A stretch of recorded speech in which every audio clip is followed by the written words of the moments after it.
This is Marawi City, in the south of the Philippines.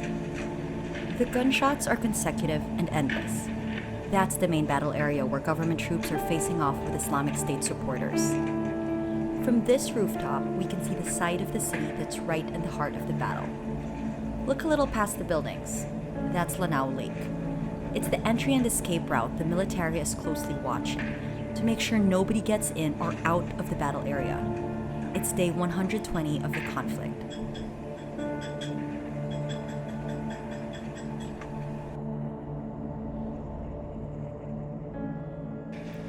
On May 23, the military entered the city and raided a safe house where Isnilon Hapilon, the so-called emir of ISIS in Southeast Asia, was reportedly spotted.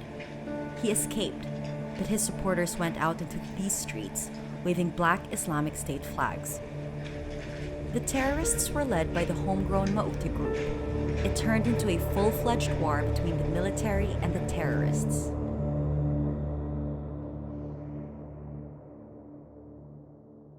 So now we're standing here just 200 meters from the main battle zone. Behind me is a former Mauta stronghold that was just occupied by the military in August. On the right are two pilot schools that were also used by the terrorists to hide and plan their operations. And far back over there is Dansalan College, which again, Dansalan College was a Mauta stronghold until it was occupied by the military. And you can see in front of me, that right there is a 105 cannon that is used by the military, and it is a direct hit. So because we are very, very close to where the enemy is, a soldier will come there, turn it on, and in 2 to 3 seconds, it will immediately fire towards the enemy.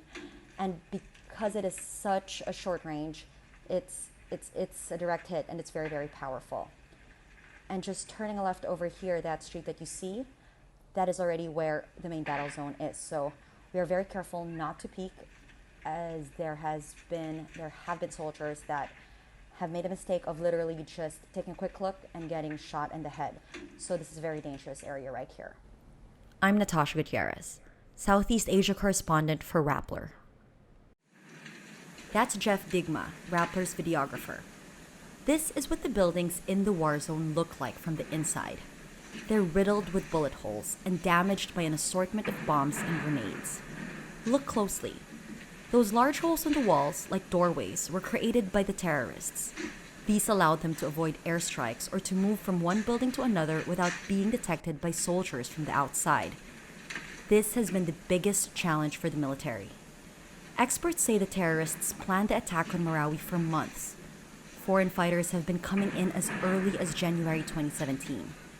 ISIS, which is well trained to fight in cities, funded and advised the Mauti group on urban warfare. Their goal was to establish a caliphate here.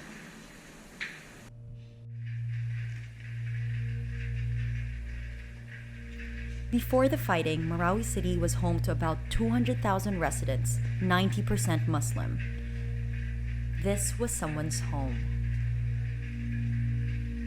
Books and bedding and personal items are still on the floor, remnants of fleeing civilians.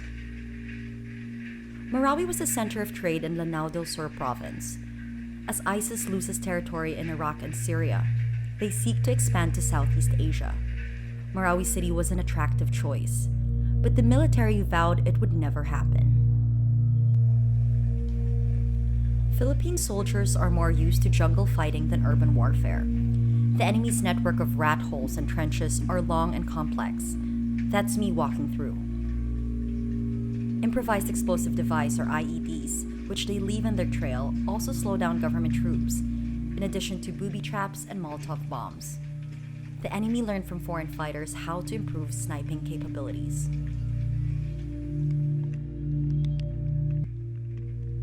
Even military tanks can only do so much, because the terrorists are armed with .50 caliber machine guns and rocket-propelled grenades that can pierce through metal.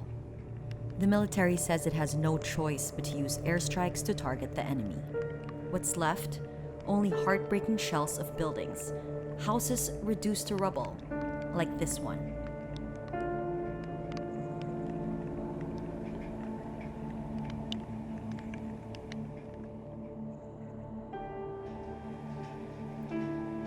Jeff and I are allowed to go deeper and closer into the main battle area by the military, on the condition we stay close to the troops. We arrive at this 5-story building, which used to have a hospital on the ground floor and residences on the higher floors. The writing on the walls are haunting. This was a stronghold of the terrorists because the structure is strong and high, and right in the center of the city. It took the military over 2 months to take over this area. A huge achievement. Retaking this area meant the troops pushed back the enemies into a smaller space towards the lake. The military says the end of the war is nearing.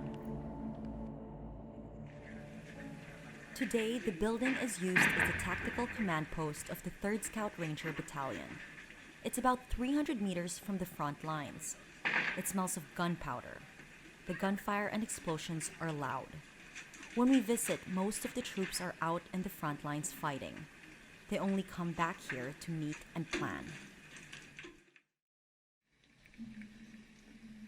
This is Lieutenant Colonel Mon Almodovar, commander of the 3rd Scout Ranger Battalion. We're on the rooftop of the building now. From here, it's easy to see the state of the city.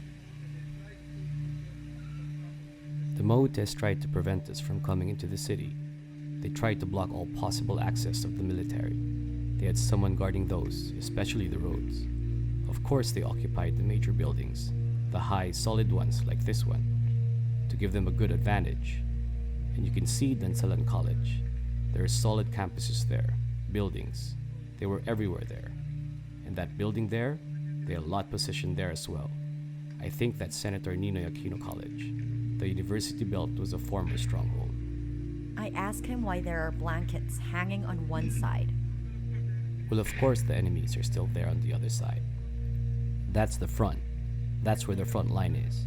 Before, this whole thing was covered because there were enemies from all sides. However, now they're a little farther away. The front line is about 300 meters away, but you still need to cover this because the bullets can still reach us from the current location of the enemy. So we use this as a sniper hide. From time to time, we have snipers who position here to guard the night, especially when the nearby areas were not yet cleared. Now that our troops have gotten closer though, our sniper has repositioned over there. But sometimes they still use this, especially when targets are far away. So that's why this is all covered. A military sniper takes his position behind sandbags. He peeks through, aims towards the enemy, and then we stay low and hide for cover.